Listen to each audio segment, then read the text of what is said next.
Assalamualaikum, welcome to Chippy Simple Lifestyle. Hi friends, எல்லாரும் எப்படி இருக்கீங்க? எல்லாரும் நலமா இருப்பீங்கன்னு நினைக்கிறேன். நாங்களும் இங்க all are doing good. இன்னைக்கு நம்ம பார்க்க போற special recipe simple breakfast idli upma தான் செய்ய போறோம். இது ரொம்பவே டேஸ்டா செய்யலாம். அது எப்படி செய்யலாம்னு வீடியோல பார்க்கலாம் வாங்க. இதுக்கு நான் லெஃப்ட் ஓவர் இட்லி எடுத்துர்க்கேன். நீங்க ஃப்ரெஷ் இட்லி கூட எடுத்துக்கலாம். இது லெஃப்ட் ஓவர் இட்லிங்கிறதுனால அது மூழ்கிற அளவுக்கு வாட்டர் ஊற்றி நல்லா சோக் பண்ணிக்கலாம். 5 minutes later. இது 5 நிமிஷம் நல்லா ஊறினதும் நல்லா பிழிஞ்சு ஊற்றி விட்டுக்கலாம். இப்படி தண்ணியில் நம்ம சோக் பண்ணால் தான் இந்த மாதிரி உதிரி உதிரியாக வரும் நமக்கு. நீங்கள் ஃப்ரெஷ் இட்லி எடுக்கிறீங்க அப்படின்னா ஆற வச்சு இந்த மாதிரி ஊற்றி விட்டுங்க. இந்த மாதிரி எல்லா இட்லியும் நம்ம ஊற்றி விட்டுக்கலாம். இப்போ நம்ம ஸ்டவ் ஆன் பண்ணி கடாயை வச்சு 2 டேபிள் ஸ்பூன் ஆயில் சேர்த்துக்கலாம். இது தாளிப்புக்கு கடுகு உளுத்தம்பருப்பு சேர்த்து நல்லா பொரிய விடலாம். இது நல்லா பொரிஞ்சோடனே நம்ம ஒரு காய்ஞ்ச மிளகாவை கிள்ளி சேர்த்துக்கலாம்.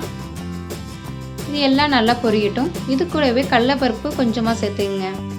கடலைப்பருப்பு சேர்க்கும் போது நல்லா டேஸ்ட்டாக இருக்கும். இது நல்லா பொரிஞ்சு வரட்டும்.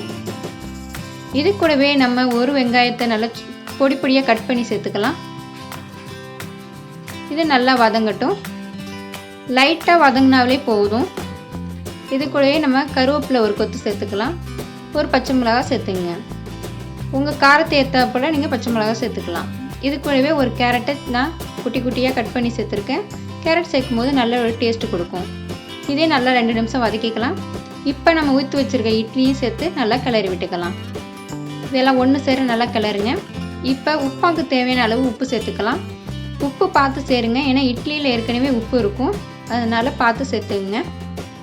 இப்போ 2 நிமிஷம் எல்லாம் ஒன்று சேர அளவுக்கு நல்லா கலந்து விட்டுக்கலாம். ஃப்ளேமை சிம்மில் வச்சு கலந்து விடுங்க, இல்லைன்னா அடி பிடிச்சிரும். இந்த மாதிரி எல்லாம் ஒரு சேர நல்லா கலந்து விட்டுங்க. நம்மளோட இட்லி உப்புமா ரெடி ஆயிடுச்சு. இப்போ சர்விங்க்கு நம்ம மாற்றிடலாம். இந்த இட்லி உப்புமா ரொம்பவே டேஸ்ட்டாக இருக்கும். எப்பயுமே நம்ம இட்லி தான் நம்ம செஞ்சு சாப்பிட்றோம். இதே மாதிரி ஒரு நாள் டிஃப்ரெண்ட்டாக செஞ்சு சாப்பிடுங்க, ரொம்பவே டேஸ்ட்டாக இருக்கும். இந்த ரெசிபி பிடிச்சிருந்துச்சுன்னா லைக் பண்ணுங்கள், மறக்காமல் சப்ஸ்கிரைப் பண்ணுங்கள். தேங்க்யூ ஃபார் வாட்சிங்.